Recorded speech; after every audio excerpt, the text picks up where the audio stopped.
In today's video, I'm going to teach you how to view and use page history in Confluence. By the end, you'll know exactly how to find a page's history, read what changed and when, and use those details to track, review, or even restore content if needed. Start by opening the Confluence page you want to check. Make sure you're looking at the correct page in the correct space, and that you're signed in with permission to view its history. If you can't see history later on, it may be due to space or page restrictions. Next, look for the three-dot menu, sometimes labeled More Actions, usually near the top right corner of the page. This menu is home to additional tools you won't see on the main toolbar. Click it to expand your options. From there, select Page History. This opens a dedicated view of all the saved versions of the page. Think of it as a timeline.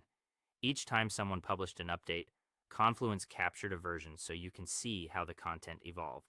Now review the list of saved page versions. You'll see entries ordered from the most recent to older ones. Take a moment to scan through the list and get a sense of how frequently the page has been updated. Heavily edited pages will have many versions. More static pages might only have a few. Pay attention to the version number, the date, and the editor's name for each entry. The version number increases with each saved change, which helps you track the sequence. The date and time tell you exactly when updates happened, and the editor information lets you understand who made them. This is especially useful for audits, project reviews, and troubleshooting. If you want to compare changes, open a specific version. This lets you view the page as it existed at that point in time. Depending on your Confluence setup, you may see differences highlighted to show what was added or removed. Browsing a few neighboring versions can help you pinpoint where a key change occurred and evaluate its impact.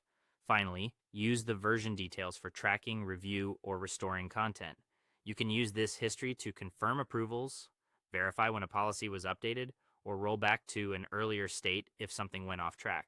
Restoring typically creates a new version that matches the older content, preserving the full timeline so nothing is lost. That's it.